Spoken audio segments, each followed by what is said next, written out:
ਸ਼ਰਮਾ ਜੀ, ਖਬਰਾਂ ਵੱਲ ਆਈਏ ਤੇ ਸ਼ੁਰੂਆਤ ਕਰੀਏ ਸਰਹੱਦਾਂ ਤੋਂ। ਪੰਜਾਬ ਸਣੇ ਸਰਹੱਦਾਂ ਤੇ ਜਿਹੜੇ ਸਰਵੇ ਹੋ ਰਹੇ ਨੇ, ਉਹ ਮੋਦੀ ਸਰਕਾਰ ਕਿਉਂ ਕਰਾ ਰਹੀ ਹੈ? ਕੀ ਮਨਸ਼ਾ?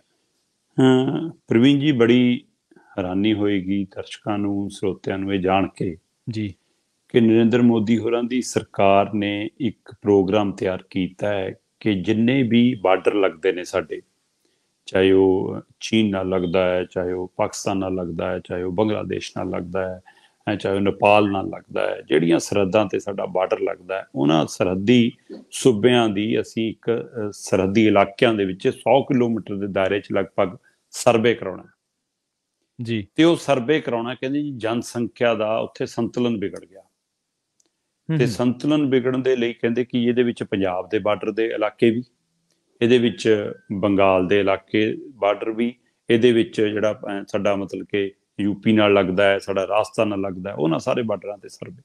ਤੇ ਸਰਵੇ ਦੀ ਸ਼ੁਰੂਆਤ ਕਹਿੰਦੇ ਅਸੀਂ ਰਾਜਸਥਾਨ ਤੋਂ ਕਰਾਂਗੇ।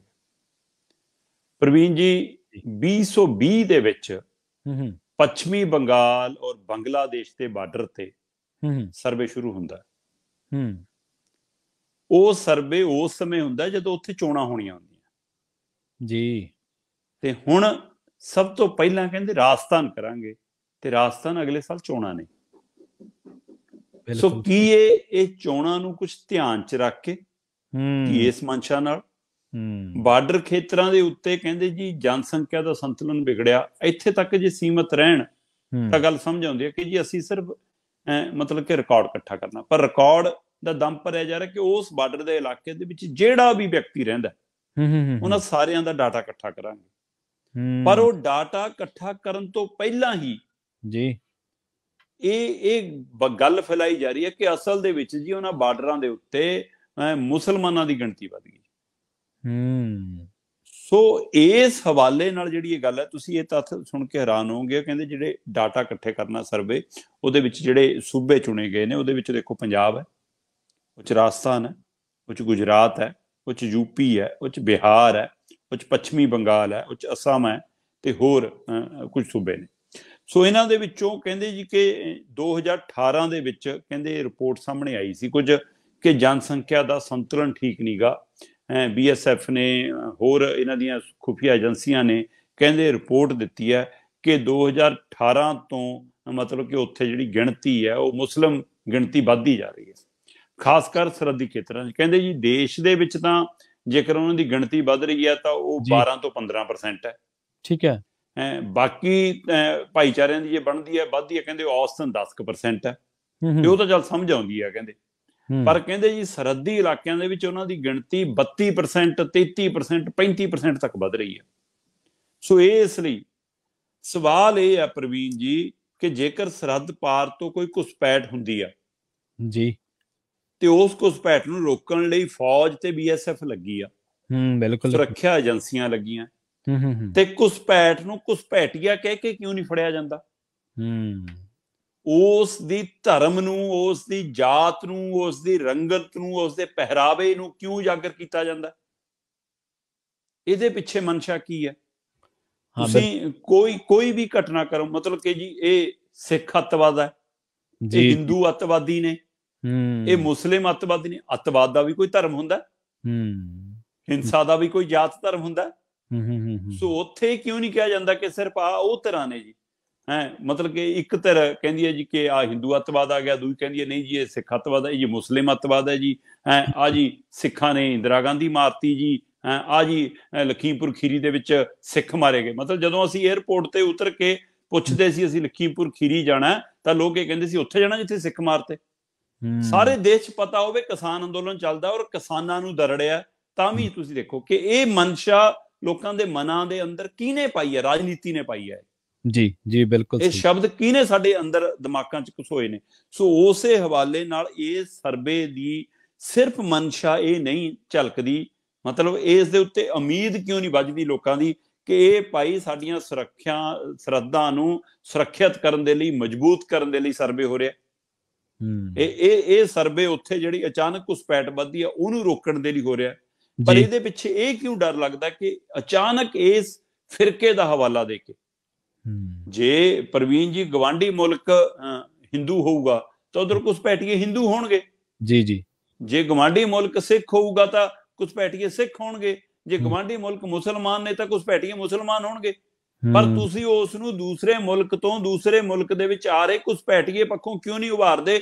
ਉਸ ਨੂੰ ਟਾਰਗੇਟ ਕਰਕੇ ਤੁਸੀਂ ਭਾਰਤ 'ਚ ਰਹਿੰਦੇ ਉਸ ਧਰਮ ਦੇ ਹੋਰ ਲੋਕਾਂ ਨੂੰ ਨਿਸ਼ਾਨੇ ਤੇ ਕਿਉਂ ਲਿਆਉਣੇ? ਜੀ ਬਿਲਕੁਲ।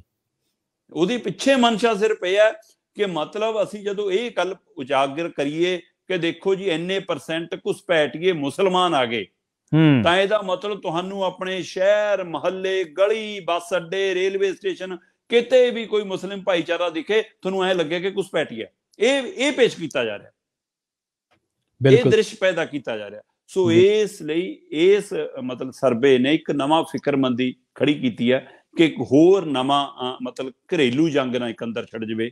ਸੋ ਪੰਜਾਬ ਸਣੇ ਬਾਰਡਰ ਨਾਲ ਲੱਗਦੇ ਸਾਰੇ ਇਲਾਕਿਆਂ ਦੇ ਉੱਤੇ ਨਾਗਰਿਕ ਸਰਵੇ ਦੇ ਨਾਂ ਦੇ ਉੱਤੇ ਕਹਿੰਦੇ ਕਿ ਰਾਜਸਥਾਨ ਤੋਂ ਸ਼ੁਰੂਆਤ ਦੇ ਨਾਂ ਦੇ ਉੱਤੇ ਅਸੀਂ ਇਹ ਜਾਂਚ ਪੜਤਾਲ ਕਰਨੀ ਹੈ ਕਿ ਅਚਾਨਕ ਜਿਹੜਾ ਮੁਸਲਿਮ ਆਬਾਦੀ ਆ ਸਰਹੱਦੀ ਖੇਤਰ 'ਚੋਂ 32% ਤੱਕ ਕਹਿੰਦੇ ਕਿਵੇਂ ਵੱਧ ਗਈ। ਇੱਕ ਪਾਸੇ ਤੁਸੀਂ ਕਹਿੰਦੇ ਹੋ ਅਸੀਂ ਨਾਗਰਿਕ ਸਰਵੇ ਕਰਨਾ, ਦੂਸਰੇ ਪਾਸੇ ਕਹਿੰਦੇ ਹੋ ਜੀ ਕਿ 32% ਮੁਸਲਿਮ ਆਬਾਦੀ ਕਿਉਂ ਵਧੀ। ਸੋ ਆਹ ਸ਼ਬਦ ਮਤਲਬ ਕਿ ਇਹ ਕਿਤੇ ਨਾ ਕਿਤੇ ਉਸ ਭਾਈਚਾਰੇ ਦੇ ਲੋਕਾਂ ਨੂੰ, ਭਾਰਤ 'ਚ ਰਹਿੰਦੇ ਲੋਕਾਂ ਨੂੰ ਡਰਾਉਣ ਦੇ ਲਈ ਹੈ। ਤੁਹਾਡਾ ਯਾਦ ਹੋਏਗਾ ਪ੍ਰਵੀਨ ਜੀ, ਪਿਛਲੇ ਦਿਨੀ ਇੱਕ ਹੁਕਮ ਆਇਆ ਸੀਗਾ ਕਿ 50 ਕਿਲੋਮੀਟਰ ਤੱਕ ਦਾ ਸਰਹੱਦੀ ਦਾਇਰਾ ਹੁਣ BSF ਆਪਣੇ ਕੰਟਰੋਲ 'ਚ ਲੈ ਲੂਗੀ। ਬਿਲਕੁਲ ਸੀਗਾ ਜੀ, ਬਿਲਕੁਲ ਸੀਗਾ। ਸੋ ਆਹ ਸਰਵੇ ਦੇ ਵਿੱਚ 100 ਕਿਲੋਮੀਟਰ ਤੱਕ ਸਰਵੇ ਹੋਣਾ ਕਹਿੰਦੇ। ਠੀਕ ਆ, ਅੱਛਾ। ਪੰਜਾਬ ਇੱਕ ਅਜਿਹਾ ਸੂਬਾ ਹੈ ਜਿੱਥੇ ਮਤਲਬ ਕਿ ਆਪਾਂ ਪਹਿਲਾਂ ਵੀ ਗੱਲ ਕਰ ਚੁੱਕੇ ਹਾਂ ਕਿ ਸਾਡੀ ਤਾਂ ਜ਼ਮੀਨ ਵੀ ਤਾਰ ਦੇ ਪਾਰ ਹੈ। ਸਾਡੀ ਤਾਂ ਜ਼ਮੀਨ 0 ਲਾਈਨ ਤੇ ਹੈ ਤੇ ਫਿਰ ਉਹ ਜਿਹਦੀ ਜ਼ਮੀਨ ਉੱਥੇ ਆ ਤਾਂ ਉਹ ਕਿੰਨੀ ਕੁ ਦੂਰ ਆ ਕੇ ਰਹੂਗਾ? ਤਾਂ ਤਾਰ ਦੇ ਬਿਲਕੁਲ ਉਰਾਂ ਤੋਂ ਸਾਡੇ ਪਿੰਡ ਸ਼ੁਰੂ ਨੇ। ਬਿਲਕੁਲ, ਅਸੀਂ ਤਾਂ ਐਨ ਬਾਰਡਰ ਦੇ ਉੱਤੇ ਆ।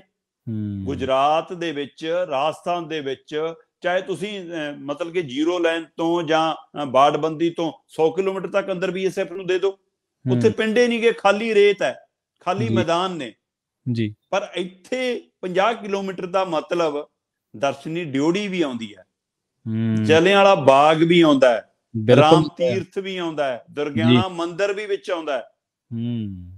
ਸੋ 50 ਕਿਲੋਮੀਟਰ ਦੇ ਵਿੱਚ ਕਿੰਨੇ ਸ਼ਹਿਰ, ਅੱਧਾ ਪੰਜਾਬ ਕੰਟਰੋਲ 'ਚ ਆਉਂਦਾ ਜੇਕਰ 50 ਕਿਲੋਮੀਟਰ ਲਾਉਂਗੇ ਹਿਸਾਬ। ਹਾਂਜੀ ਬਿਲਕੁਲ। ਸੋ ਹੁਣ ਤਾਂ ਇਹ ਕਹਿੰਦੇ 100 ਕਿਲੋਮੀਟਰ ਤੱਕ ਸਰਵੇ ਕਰਾਂਗੇ, ਔਰ ਉਸ ਦੇ ਵਿੱਚ 50 ਕਿਲੋਮੀਟਰ BSF ਨੂੰ ਦੇਣ ਦੇ ਵਿੱਚ ਜਿਹੜਾ ਖਾਸ ਗੱਲ ਹੈ ਉਹਦੇ ਵਿੱਚ ਇਹ ਹੈ ਕਿ BSF ਨੇ ਜੇਕਰ ਕਿਸੇ ਪਿੰਡ 'ਚ ਛਾਣਬੀਣ ਕਰਨੀ ਹੈ, ਪੁੱਛ ਪੜਤਾਲ ਕਰਨੀ ਹੈ, ਕਿਤੇ ਕਿਸੇ ਦੀ ਮਤਲਬ ਕਿ ਜਾ ਕੇ ਅੰਦਰ ਘਰੇ ਤਲਾਸ਼ੀ ਲੈਣੀ ਹੈ, ਰਾਹ ਦੇ ਵਿੱਚ ਤੁਰੇ ਆਉਂਦੇ ਕਿਸੇ ਨਾਗਰਿਕ ਨੂੰ ਰੋਕ ਕੇ ਪੁੱਛਣਾ ਹੈ, ਥਾਣੇ ਲੈ ਕੇ ਜਾਣਾ ਹੈ, ਆਪਣੀ ਗੱਡੀ 'ਚ ਬਿਠਾਉਣਾ ਹੈ, ਤਾਂ ਉਹਨਾਂ ਨੂੰ ਸਥਾਨਕ ਥਾਣੇ 'ਚ ਦੱਸਣ ਦੀ ਲੋੜ ਨਹੀਂ ਜੀ, ਸਥਾਨਕ ਪੁਲਿਸ ਤੋਂ ਮਨਜ਼ੂਰੀ ਲੈਣ ਦੀ ਲੋੜ ਨਹੀਂ, ਸੂਬਾ ਸਰਕਾਰ ਨੂੰ ਦੱਸਣ ਦੀ ਲੋੜ ਨਹੀਂ।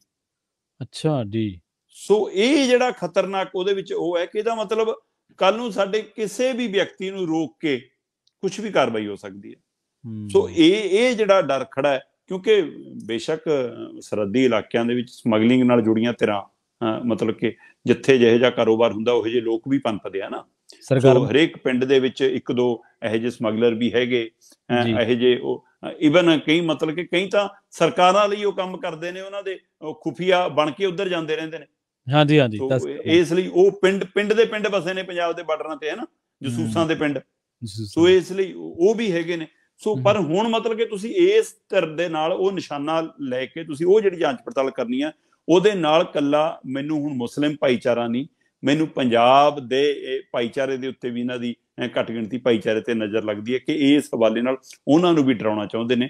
ਸੋ ਇਹ ਸਰਵੇ ਕਿਤੇ ਨਾ ਕਿਤੇ ਉਸ ਗੱਲ ਵੱਲ ਮਤਲਬ ਕਿ ਸੰਕੇਤ ਕਰਦਾ ਕਿ ਸਰਹੱਦਾਂ ਸੁਰੱਖਿਅਤ ਨਹੀਂ ਕਰਨੀਆਂ, ਅੰਦਰ ਇੱਕ ਨਵੀਂ ਧਰਮ ਦੀ ਅੱਗ ਲਾਉਣੀ ਆ, ਨਵੀਂ ਅੰਦਰ ਜਾਤ ਦੀ ਅੱਗ ਲਾਉਣੀ ਆ, ਤਾਂ ਕਿ ਸਾਡੀਆਂ ਰਾਜਨੀਤਿਕ ਰੋਟੀਆਂ ਸਿੱਕਦੀਆਂ ਰਹਿਣ ਤੇ ਅਸੀਂ 2024 ਆਪਣਾ ਪੱਕਾ ਕਰ ਲਈਏ। ਜੀ ਬਿਲਕੁਲ।